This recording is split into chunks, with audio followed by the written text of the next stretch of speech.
بسم اللہ الرحمن الرحیم۔ سامعین، محمد صلی اللہ علیہ وسلم پر جو یہ اسپیشل سیریز ابھی ربیع الاول کے مہینے میں چل رہا ہے، اس کا بک ہے جس کا آرٹیکل ہے، یہ ایک آرٹیکل ہے۔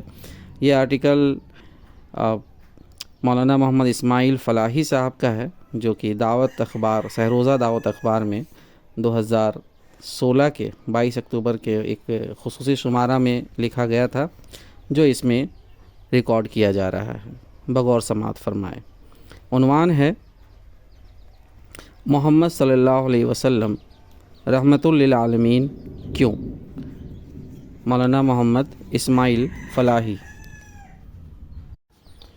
بے پایاں رحمت اور ابدی شفقت والی ذات کا ارشاد ہے، وما ارسلناک الا رحمت للعالمین، الانبیاء آیت نمبر 107۔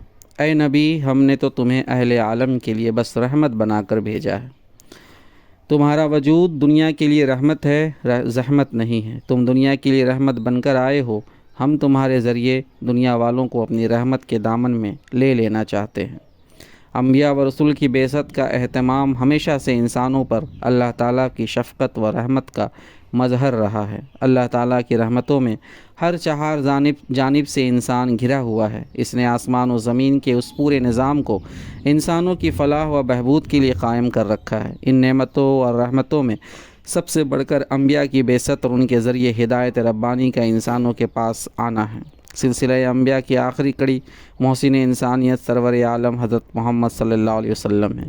اللہ تعالیٰ نے آپ کے ذریعہ انسانوں پر اپنا رحم و کرم اور فضل و انعام کرنا چاہا ہے۔ آپ کے رحمت للعالمین ہونے کے مختلف پہلو ہیں۔ آپ کا سینہ مبارک ایک درد بھرا ٹوٹا ہوا دل اپنے اندر رکھتا ہے، جس کی بے قراری اور تڑپ دوست و دشمن، اپنے اور غیر، سب کے لیے دیکھی جا سکتی تھی۔ بلکہ یوں کہیے کہ پوری انسانیت آپ کی اپنی اور عزیز تھی، آپ کے لیے کوئی غیر تھا ہی نہیں۔ ہاں، یہ اور بات ہے کہ دوسروں نے ناسمجھی میں یا حسد و تکبر میں آپ کو غیر بنا لیا تھا۔ آپ کا ابر کرم تو سب کے لیے عام تھا۔ سورج چمکتا ہے تو اس کی کرنیں سب کے لیے عام ہوتی ہے، اس کے لیے کوئی غیر نہیں ہوتا۔ کوئی خود آنکھیں بند کر کے اس کی روشنی سے اپنے کو محروم کر لے تو بات دوسری ہے۔ آسمان برستا ہے تو یہ نہیں دیکھتا کہ کس کی سرزمین ہے۔ کوئی پتھر، کوئی چٹان اس سے سیراب نہ ہو، یہ آسمان کا قصور نہیں۔ پیڑ پودے آکسیجن دیتے ہیں تو انسانوں میں تفریق نہیں کرتے۔ سورج کی روشنی سے آنکھیں بند کرنے والا بھی اس کی گرمی سے لازماً مستفید ہوتا ہے۔ بارش کا پانی قبول نہ کرنے والا پتھر بھی اس کی خنکی اور برودت سے متاثر ہوتا ہے۔ یہی حال بلکہ اس سے بڑھ کر نبی کریم صلی اللہ علیہ وسلم کے ابر کرم کا ہے۔ ہر دشت و جبل، ہر خشکی و صحرا پر یہ خوب برسا ہے۔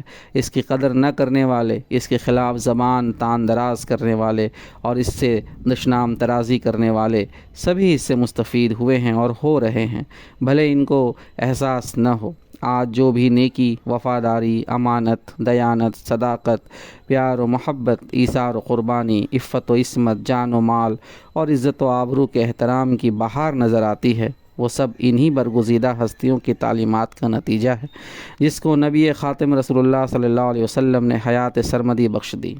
اسی طرح ظلم و بربریت، بے حیائی اور بد چلنی، خیانت، قتل و غارت گری، چوری و ڈاکہ اور عصمت دری، انارکی اور لاقانونیت سے جو نفرت اور کراہیت پائی جاتی ہے اور دنیا کا اس سلسلہ میں جو ذہن بنا ہے، وہ بھی انہی بزرگوں کا صدقہ ہے، جس کی شناخت پر خاتم رسول صلی اللہ علیہ وسلم نے ہمیشہ کے لیے مہر لگا دی، اور جس کے نتیجے میں آپ کا واقعی مقام نہ تسلیم کرنے والے بھی ان مظالم سے محفوظ ہیں۔ آپ کی رحمت کا اثر صرف انسانوں کی دنیا تک محدود نہیں ہے، بلکہ اس کے مرہون منت حیوانات، نباتات، جمادات سب ہیں۔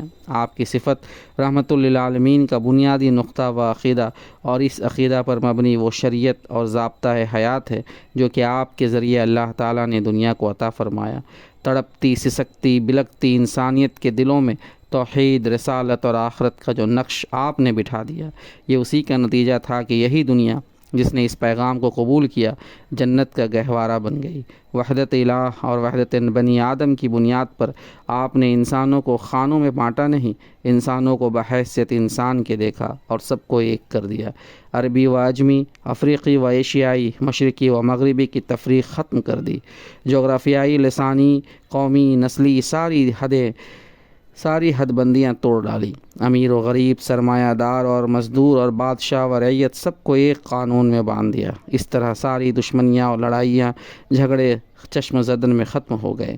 ساری دنیا کے انسانوں کو ایک ماں باپ کی اولاد اور ایک خالق کی مخلوق اور اس کا کنبہ یعنی عیال قرار دے کر اخوت کی لڑائی میں پرو دیا۔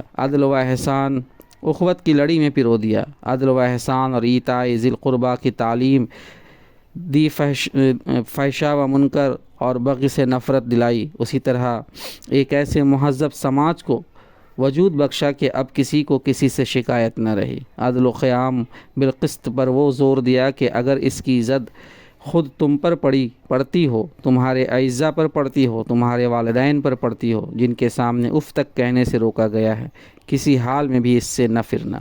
تمہارے دشمنوں کی شدید دشمنی بھی اس راہ میں حائل نہ ہونے پائے۔ عدل ہی نہیں، اس سے آگے بڑھ کر احسان، حسن سلوک، فیاضی اور جود و سخا کی تعلیم نے معاشرے کو شیر و شکر بنا دیا۔ آپ کے ذریعہ انسانوں کو ان کے بنیادی حقوق عملاً ملے، جان، مال اور عزت و آبرو کو حرمت عطا کی، اور عقیدہ، مذہب اور اپنی رائے و خیال کے معاملہ میں آزادی بخشی۔ کبھی کبھی انسان اپنے ارادہ و اختیار کے غلط استعمال سے دوسروں کی عزت و آبرو اور جان و مال کے لیے زبردست خطرہ بن جاتا ہے۔ وہ کبھی کسی کی عصمت تار کر دیتا ہے، کبھی کسی کا مال ہڑپ لیتا ہے، کبھی کسی کی جان لے لیتا ہے۔ اس پر قدغن لگانے کے لیے بہت مناسب سزائیں آپ کے ذریعے انسانوں کو ملی۔ یہ سزائیں بھی دراصل آپ کی صفت رحمت للعالمین کا مظہر ہے۔ اس طرح پورا معاشرہ خطرہ کی زد سے باہر آ جاتا ہے۔ آپ کے ذریعہ انسانوں کو اس دنیا میں مکمل آزادی کا پروانہ ملا۔ امیر وقت اور ایک عام شہری قانون کی نگاہ میں برابر قرار پائے۔ حضرت عمر نے اپنے ایک گورنر کے بیٹے کی زیادتی پر بیٹے کو سزا دیتے ہوئے یہ تاریخی جملہ فرمایا تھا کہ ان کی ماؤں نے تو انہیں آزاد پیدا کیا تھا، تم نے انہیں غلام کب سے بنا لیا۔ آج غلامی کا خاتمہ آپ کی تعلیمات کا نتیجہ ہے۔ عورتوں کو عزت و وقار کا ملنا آپ ہی کا فیض ہے۔ آپ کی صفت رحمت للعالمین کا وہ پہلو بھی کیسا حسین ہے کہ کس محنت و جان افشانی کے ساتھ، کس قدر مصائب جھیل کر آپ نے اس عقیدہ اور اس ضابطۂ حیات پر عامل امت تیار کی، کس طرح سے دشمنوں کو معاف کیا، کس طرح نبوت کے پہلے سے لے کر آخر دم تک مظلوموں اور بے سہاروں کی پناہ گاہ بنے رہے۔ جزاک اللہ۔